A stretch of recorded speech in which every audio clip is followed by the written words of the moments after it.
one should know that if you do not have time for each other, intimacy is always out of the window. So it's important that husband and wife will deliberately choose to make developing intimacy a priority. Don't take it for granted.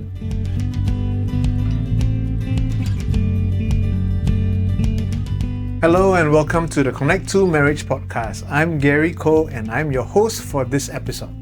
In each episode of the Connect to podcast, we'll be tackling questions that couples ask about marriage, communication and conflict, and so much more. We hope you will keep tuning in to learn with us as you grow closer, deeper, stronger in your marriage. Today's topic is intended for a mature audience, so listener discretion is advised.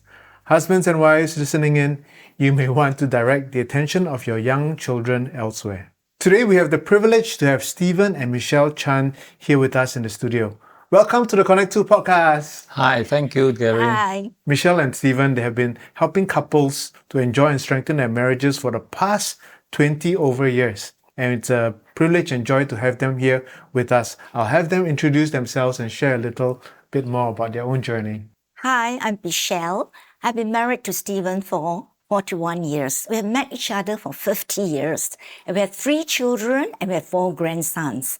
I'm running a beauty salon for 35 years and Stephen is a leadership and a relationship coach. Since retiring from more than 30 years of corporate leadership more than 10 years ago. I've retired about 12 years ago. Michelle and I have been involved in helping couples through weekend retreats, and we have done it for more than 10 organizations, and more than 350 couples have actually gone through our weekend programs with us. Happy to be here to share our experience with your listeners. Thank you. Today we're going to be talking about a topic that I think many couples go through, but I think sometimes we are so embarrassed to ask, or we feel we are alone in this. It's the whole idea of intimacy and infidelity and all the things that sometimes is taboo in society. But I'm so glad to have you all two here. Maybe you can share with us, how can a couple continue to be lovers even after years of marriage? Well, Gary, I think it's a very interesting topic and a very needful topic because many couples go through a very subtle shift in their relationship after they are married. They go on from dating to being married to being parents and then to become just husband and wife after a long time. And I believe that it is because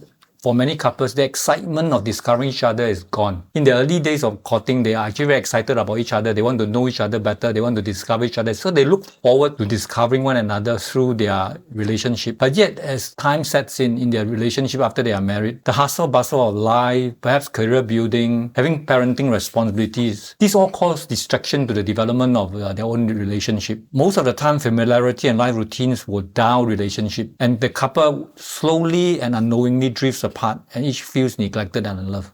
And when that happens, intimacy is out of the window. There's no time or no interest in intimacy. And I think it's important for us to realize that we must have a fundamental paradigm shift from being just husband and wife to become lovers for life. Because if you are lovers for life, then definitely there is this notion of loving one another and being loved. So let me just quickly identify what is common in today's married world. The term husband and wife are frequently used to describe marital roles. Me being a marriage solemnizer under the authority of the Registrar of Marriage, often have to proclaim a couple after they made their vows and their agreement to be legally wedded as husband and wife. And when I do a little bit of research into the word husband and wife, the scholars of the world has defined husband in dictionary terms.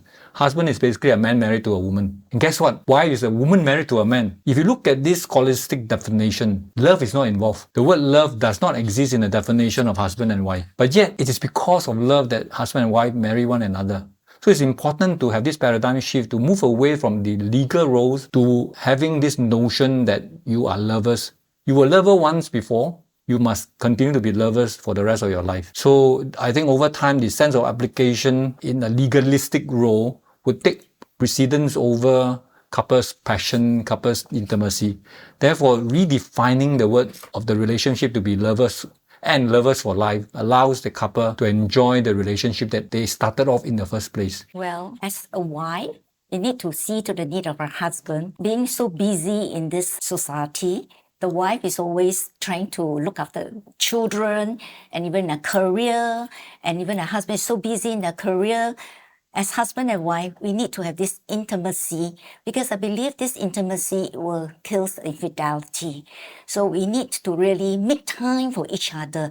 We need to have dates and we need to go for short vacation to build up our intimacy. I like what you said, because we have this idea that happily ever after, once you get married, everything is happily after. But maybe the wedding was happy, but the ever after, sometimes the reality isn't always happy. But because we make that choice that you said, being very intentional in going on dates, taking short vacations, but spending time, it all requires an effort. It's not going to be automatic. Gary, I agree with you. For Michelle and I, we strongly believe that for any couple to enjoy their marriage, they must first decide and to make the paradigm shift from the mindset of being just husband and wife to become lovers for life. Now, I think the Chinese got it right. Many other countries describe their spouse as husband or wife, but the Chinese says 我的爱人. Frequently, you will hear them introduce their spouse as my lover. And I think they brought love back into the equation. So you were asking about how couples after years of marriage can continue to grow their intimacy. Michelle and I think that it's important, and we have done it for our own life, that we deliberately choose to develop intimacy in our relationship. We don't take it for granted, because there will be many things that will distract us. The responsibility of being parents, responsibility being children to your own parents, the responsibility of building a career. These will distract us. So it is important that a couple would deliberately choose to develop intimacy. And I think that allows a couple to develop the capability in their relationship to weather the challenges of marriage, which will surely come. Now, contrary to popular beliefs, intimacy is not just about sex and physical pleasure. Very often when we do this survey in our retreat with couples who are attending our session, we ask between the man and the woman,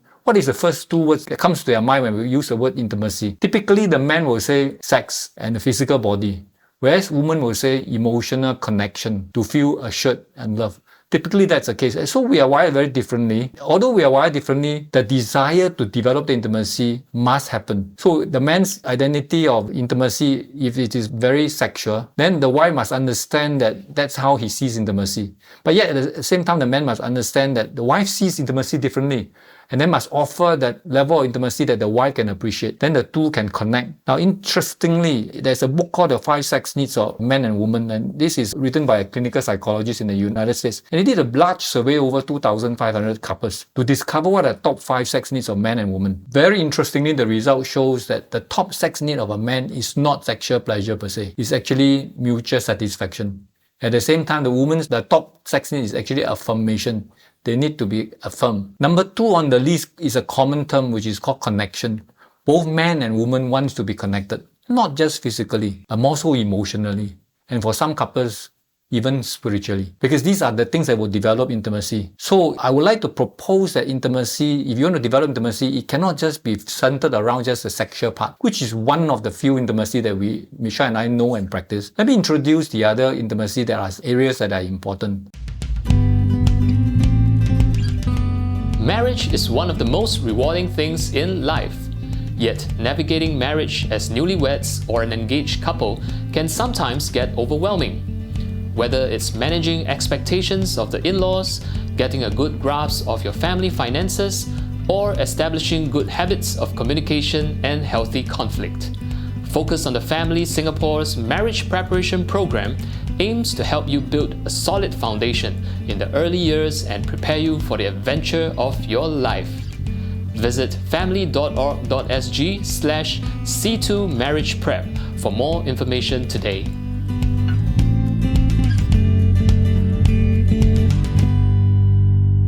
Emotional intimacy. Husband and wife must be emotionally intimate with each other. That means they must be vulnerable to each other.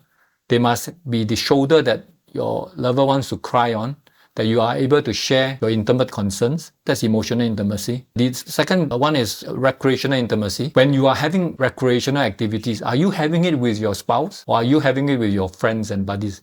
I'm not saying that you cannot have it with your buddies, but if you spend more time having recreation with your friends than you are having with your spouse, then you lose an opportunity to grow that part of intimacy in your recreational life. The third one is financial intimacy. This is one that many people miss. Financial intimacy means that there is no secret between the husband and the wife, that financially they are responsible to each other, that they open and discuss financial issues, financial decisions. Many couples quarrel because they have too much money or they have not enough money because they don't agree on how to spend the money. So if you can build intimacy around the financial responsibility, that is another added area. The next one is actually spiritual intimacy.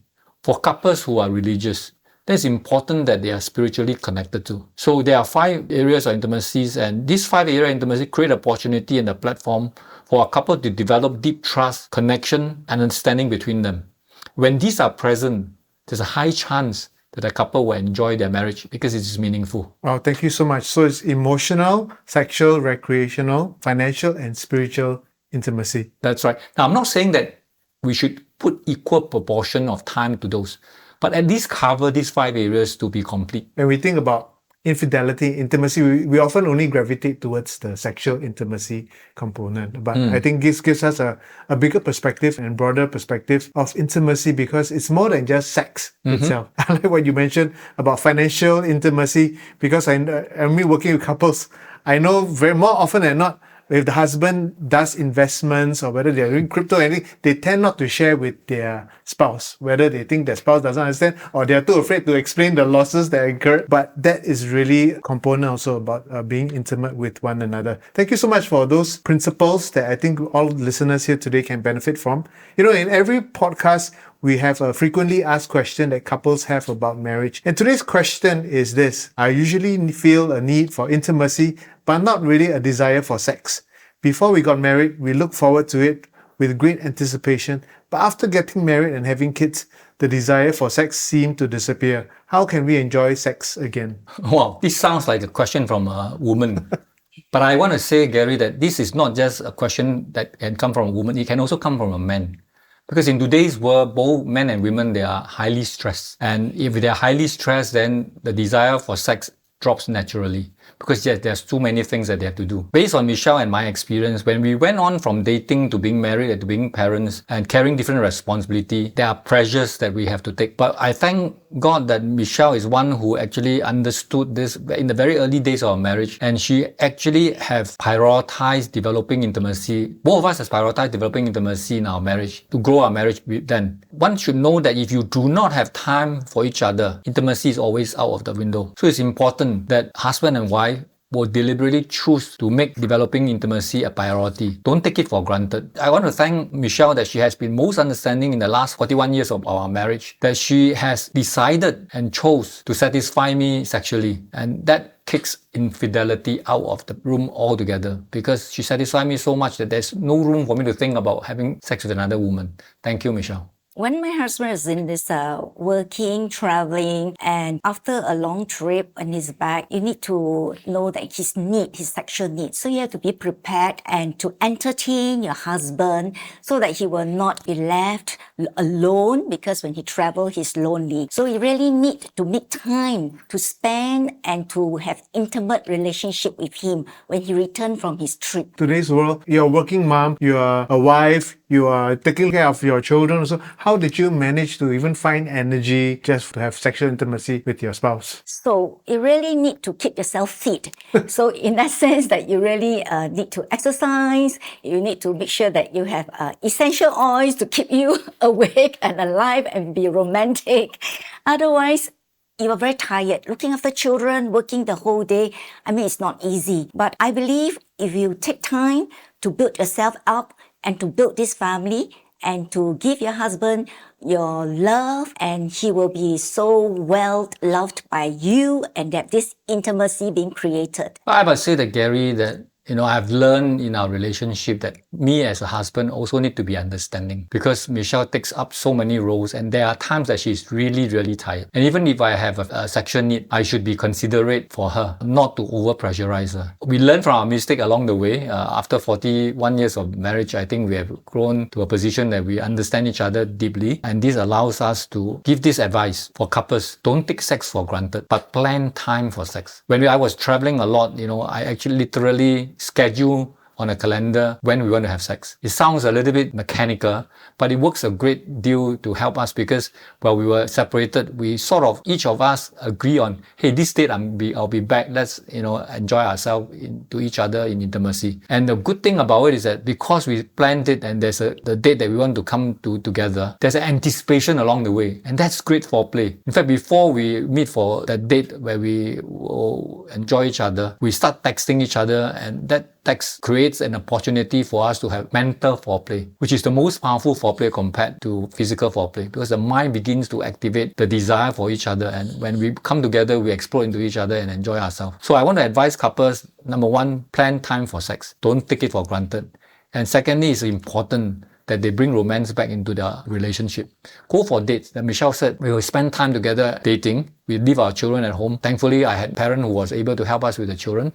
But if not, then look for a babysitter. Look for an opportunity to just have time with each other and enjoy each other.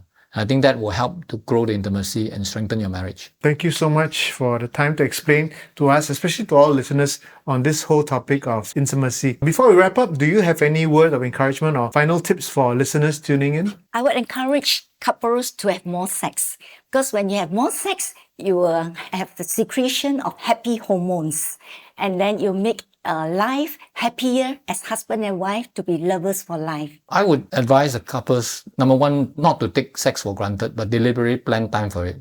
And as you bring romance back into your marriage, develop what I call sensual intimacy. Use all your senses to be intimate with your lover.